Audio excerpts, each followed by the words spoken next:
আসসালামু আলাইকুম গাইস। তো আজকে আপনারা দেখতে পারবেন কিভাবে একটা ফর্মার মধ্যে আমরা মাস্কিং টেপ বা আঠা টেপ মেরে এরপর আমরা একটা নমুনা কেটে থাকি। তো দেখতে পাচ্ছেন এখন আমরা একটা ফর্মার মধ্যে মাস্কিং টেপগুলো সুন্দর করে একটার উপর দিয়ে একটা জোড়া দিচ্ছি। এগুলো পাতলা জোড়া দিলে আপনারা এটাকে নমুনা উঠাইতে পারবেন না।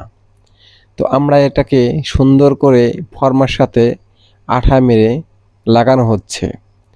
এটাকে আমরা সম্পন্ন হওয়ার পর দেখতে পারবেন আমরা এটাকে শেষ পর্যন্ত কোথায় নিয়ে যাচ্ছি। আর আপনারা যদি এরকম ধরনের কারখানা থেকে ভিডিও বা চামড়া বিষয়ে ভিডিও চান তাহলে আমার এই চ্যানেলটি সাবস্ক্রাইব করতে পারেন এবং আপনারা কি বিষয়ে ভিডিও চান সেইটিও কমেন্টে মতামত জানাতে পারেন।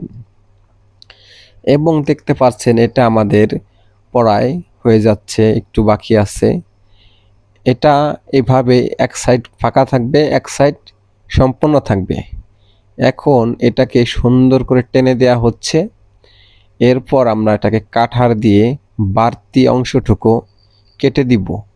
সেইটাও দেখতে থাকেন আপনারা, চেষ্টা করলে আপনারা তো দেখতে পারছেন এখন হয়ে যাচ্ছে। এবং আপনারা যদি চেষ্টা করেন আপনারাও শিখতে পারেন এটা। তো এখন দেখেন এটাকে নিচ দিয়ে একটু বাড়তি অংশ লাগানো হচ্ছে, এই কারণে ওটার মেজারমেন্ট করায় যাতে অনেকটাই সহজ হয়। তো দেখুন এখন কাটার দিয়ে সুন্দর করে এটাকে ফর্মার সাথে লাগানো হচ্ছে এবং কিছু অংশ আরেকটু লাগানো বাকি ছিল, সেইটুকু লাগানো হয়ে গেল। এখন আপনারা দেখতে পারবেন এটাকে আমরা ফিনিশিং দেওয়ার পরে দেখেন এই যে কাঠার দিয়ে বলছিলাম, এই দেখেন কাঠার দিয়ে বাড়তি অংশটুকু কেটে নেওয়া হচ্ছে, কেননা ওটুকু আমাদের প্রয়োজন নেই, প্রয়োজন শুধু ফর্মার মাঝের অংশটুক।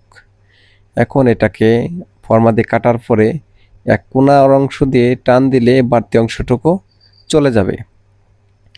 এরপর দেখেন এটাকে কাটিং করা শেষ।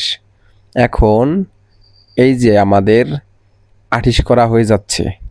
এখানে একটা পেন্সিল দিয়ে প্রথমত আমরা মাঝের অংশ থেকে একদম সোজা একটা দাগ টেনে দিব এবং এবং ব্যাক সাইড যেটা পিছনে, যেটা আমাদের গুড়মুড়া বলি, তো সেখানে দেখেন ওখানে একটা মেজারমেন্ট আছে, সেখানে একটা চিহ্ন দিয়ে নিলাম।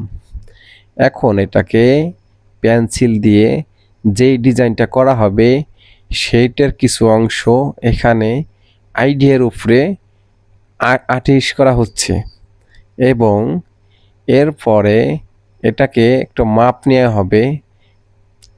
মাপ নেওয়া হবে এই কারণে যে একটা পায়ের সাইজ বা একটা ফর্মাল যে একটা সাইজ থাকে সেইটাকে আনার জন্য।